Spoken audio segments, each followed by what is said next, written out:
Hey everyone, welcome back to Chase the Narrative. This your host, AJ Blackman, and I'm here to talk about Sergeant Radford, and I'm here to talk about everything that transpired yesterday within the Fort Stewart community. There's a lot of questions that I need answered, and I'm pretty sure you guys need answer as well, because there's a lot of misconceptions out there, and I want those questions answered because you got a sergeant who shot 5 soldiers in his unit, but nobody really knows the reason why. Did he snap? Was he going through something personal? That's stuff that we're trying to find out. So let's get to the video.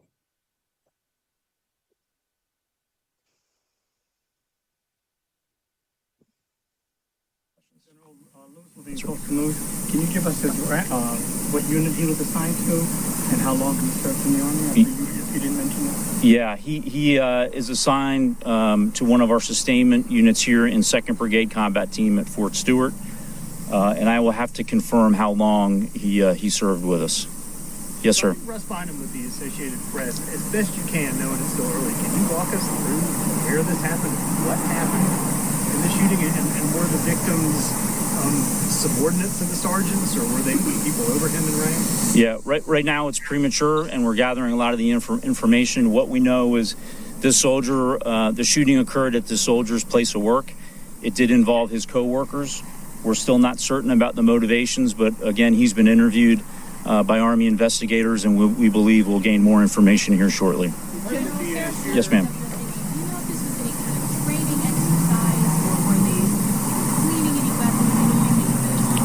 No, ma'am. We don't have any reason to believe it had anything to do with a training event. Other than that, I can't state the motivations for this soldier. We've heard that the shooter may have been from Jacksonville, Florida. Are you able to confirm that? We also heard that he had maybe been arrested for DUI recently. Yeah, at this point, I can't confirm where he's from. We can follow up on that. I do believe he was arrested locally for a DUI that was unknown to his chain of command. Right here. So apparently this soldier was arrested for a DUI. I think he was arrested back in May for a DUI, and nobody knew about it on base. So I don't know if things change or not. I know when I was in the Army, anytime you would get a citation or get arrested off base, your unit would know as soon as possible. There were times I remember I had gotten a speeding ticket when I was in North Carolina. I was there for like a couple weeks on vacation, or as the military call it, on leave. And I literally found out that my supervisor knew about it the day I got back to base. Like, I got back to base on a Sunday. That Monday morning, my supervisor was like, "Hey, I heard you got a speeding ticket in North Carolina." I'm thinking like, God damn, it never fails. So I don't know if the Hinesville Police Department failed Fort Stewart, or Fort Stewart is covering it up, saying they didn't know, hypothetically, that he wound up getting a DUI. Like I said, that's unreal, because I've seen people, when I was a squad leader and platoon sergeant, I seen people get DUIs off base, and we knew about it right then and there. It didn't matter what time it was, we knew about it, that soldier got a DUI. So for the post commander to say his chain of command knew nothing about him having a DUI, personally, that's hard to believe. But again, I've been in the Army now for over a year. Things could have changed, but it's hard to believe that the Hinesville Police Department didn't notify Fort Stewart that this particular soldier wound up getting a DUI. It's a little sketchy to me, but hey, never know. Until the event occurred, and we started looking into the law enforcement databases. Robin, now from the current, can you tell us whether or not that was a military weapon or whether this is a personal weapon that the person brought on base? Yes, ma'am. I can confirm it was not a military weapon, and we believe it was a personal handgun. Now, this is very interesting, and this is where the questions come in for me, because I'm wondering, for one, if it was his weapon, was he living on base? Because if he was living on base, then that means he lived in the barracks. And normally with the barracks, you got to be a sergeant and below to live in the barracks. But some duty stations, they're overfilled with E4 and below. So sometimes they will allow sergeants, which is E5, to live off base and get a basic allowance housing, meaning money for like rent or a mortgage. Now, if he was living in the barracks, then essentially his weapon, he would have had to register his weapon on base, and his firearm would have been locked up in the arms room. So the arms room is a place where we keep all the military weapons. So like, pretend like I'm an armor and there's 60 people in my unit.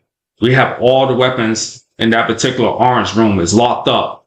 And the only person who's able to get in there is the people who are authorized on that sheet outside of the arms room, access to be able to get in there, do inventories and whatnot. So that's the question I want to answer. Was he living on base? Was he living off base? So let's say he was living on base. Then essentially he should have registered his weapon on the base, and his weapon should have been locked up in the arms room. So let's say he did register his weapon and it was in the arms room. Who signed him out the weapon? What time was the weapon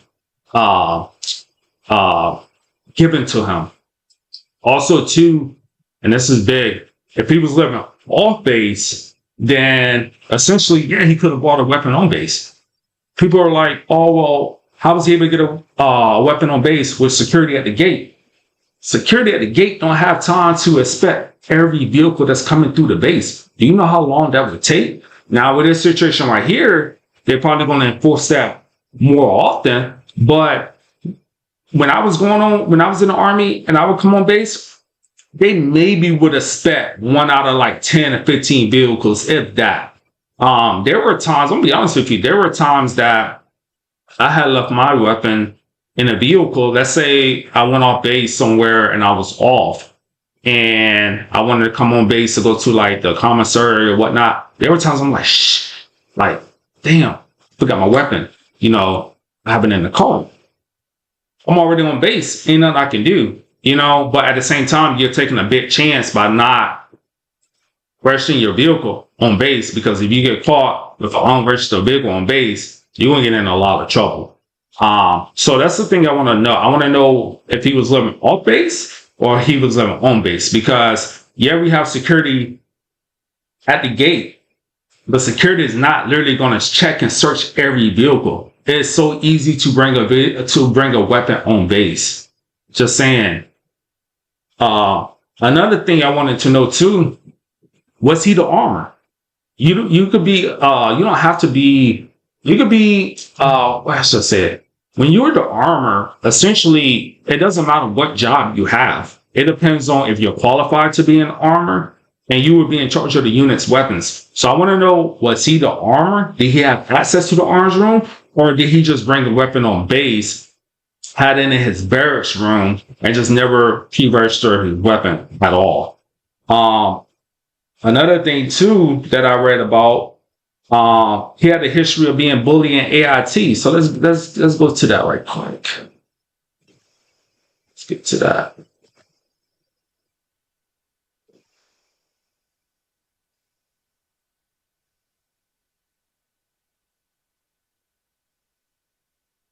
So if you look at this NBC article, you'll see that he was bullied a lot. Essentially, he was bullied. So he got bullied a lot, says Sergeant Cameron Barrett, who became friends with Radford during that time. It was very bad to the point where he could barely talk. Barrett said people would mock Radford by also pretending to have a stutter. He said the apparent speech impediment was a trigger for Radford, who endured the mocking by being silent. Now, this essentially happened to him at AIT. So AIT is the Advanced Individual Training course. So when you go, let's say you went to Fort Lee, every particular AIT location has different MOSs that you go to. So this is where he went to learn his job. So let's say he was there probably around 8 to 10 weeks. During that whole time, he was being bullied. And I'm pretty sure that had done something to him, especially if he had a stuttering problem. So we do have people that are a-holes in any field that will pick on you for the littlest things. And essentially, that's what happened to him in 2018. Let's see what else. Sergeant Barrett pointed out that he showed no signs of anger, resentment, or deeper issues. Now, just because he didn't show no signs of anger, resentment, or deeper issues, that's even scarier, because it's one of those things that he probably kept everything inside and let it boil over. Now, do I think he might have had these issues at Stewart as far as the stuttering problem? I have no clue. But apparently, he had an issue with his supervisor. I don't know how true that is. I don't have any sources or whatnot. That's just what I read. But with him not showing any type of emotion, that's scary, because someone who doesn't show any type of emotion, in my opinion, that means they're holding everything inside, and one day they will eventually snap, which is what happened. Now, I'm not saying that what he went through in AIT essentially caused him to shoot 5 people at Fort Stewart. What I'm saying is he had a history of being bullied in the Army. And then, let's see. Yeah, he worked as a logistics sergeant, assigned to 2nd Brigade Combat Team, which is based at Fort Stewart. So he was a 92 Alpha. He worked in the warehouse. A lot of times when you're a 92 Alpha and you work in the warehouse, you're in charge of handing out supplies in the warehouse. And you work with a lot of people, and you deal with a lot of people too, because a lot of customers come in there, they pick up supplies, they turn in supplies, they turn in equipment. You deal with so many people. Let's see. He was from Jacksonville. And he even said some soldiers who met him that year in AIT school were left shocked and confused. They said Radford appeared laid back despite being teased for his stutter. It was easy for those people to make fun of him for the way he spoke, say Sergeant Carlos Coleman, who was in the same formation as Radford during that training. After that, he really didn't speak that much. Now, just imagine somebody who was used to talking a lot before they joined the Army. As soon as they get to advanced training where they're learning their job, they refuse to talk, because anytime they would say something, he's getting criticized for the way he spoke. That could have an effect on you, and that's something that you don't forget. And that might have hurt him as far as like the way he formed, not only in AIT, but also at Fort Stewart. We would never know. Only people that know is the people who actually work with him. And then apparently, Sergeant Coleman was saying that Radford had experienced, I guess he had lost a loved one in a one-way accident. I guess after that situation, he began crying and drinking to make the pain go away. People know that when you drink, and it makes sense now because he wanted to get a DUI in May. So essentially that person who he lost affected him. So there's no telling, he could have been going through these problems at Fort Stewart for a long time. The person who passed away might have been that mentor or that guardian that was able to essentially put him back into place, get his mind right, just get him the proper mentorship that a sergeant would need, especially going through being bullied in AIT. So there were times when I was in the Army, I would go through certain things at my duty station. I would call my dad, be like, hey, how did you deal with this? So with him losing that person, especially a person that believed in him, that kept him off the streets, essentially that could have, he lost that person and maybe he would talk to about certain issues. When he had that person no more, this was probably the result 3 months later of him shooting 5 soldiers. And then his co-workers described him as a normal and playful person and a hard-working soldier. He was good as a soldier and a person, to me, Coleman said. There were never any red flags about him. He did what he was told.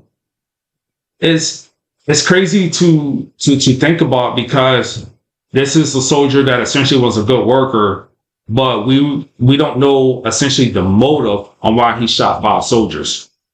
We don't know if he's being bullied at Fort Stewart. We knew he was being bullied in advanced training. We don't know if he was being bullied at Fort Stewart. Apparently, he was upset with one of his co-workers. He followed that co-worker to the maintenance room, and he shot that co-worker in the chest, and then proceeded to shoot 4 other soldiers.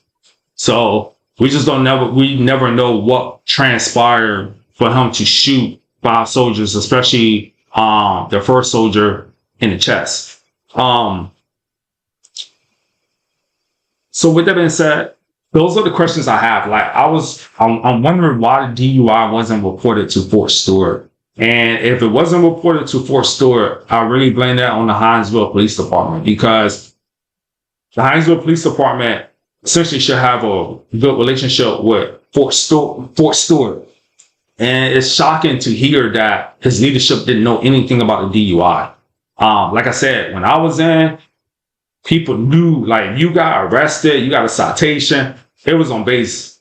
They knew about it. Your leadership knew about it before you could even explain it to them. So it's kind of hard to imagine that his leadership didn't know about the DUI, but at the same time, post commander said it, you just never know. Also, what bugged me, or what's killing me, is people keep mentioning security. I mean, we do have a good security at the base. There's nothing against the security guards at the base, but they don't have time to go through every vehicle to see if you have a weapon or not. It will literally, everybody would be late for work if that was the case. They literally don't have time to do that. Now, will they start enforcing that more? I'm thinking they will, but at the same time, I have been to the point that I've driven my vehicle on base and I've had my weapon in my vehicle, and I'm not right. You know what I mean? I wasn't right to do that, but at the same time, I'm like, well, they might not check my vehicle, so I'm just going to go on base. Was it the smartest thing to do? Hell no, it wasn't the smartest thing to do. But soldiers do it all the time. A lot of soldiers do. It's just one of those things, you never expected your vehicle to be searched. And those couple of times that I bought my weapon on base, I was fortunate that those days that my vehicle wasn't searched. So again, I really appreciate you guys watching my video. Hopefully we get more information in the coming days. Hopefully some of my questions will be answered. But I appreciate you checking me out. Chase the narrative. We're here to stay. I'm here to give you guys facts. If you have any questions, please write a comment down below. Tell me, if you have any information that I need to go over, or if I'm wrong about anything. At the end of the day, things have changed since the last time I was in the Army. Like I said, I remember when you were in the barracks, you had to register you had to register your weapon on base, and essentially your weapon will go in the arms room. Things could be different now. I don't know. So if I'm wrong about something, please correct me and square me away. Thank you guys again for watching my video. Salute. Peace.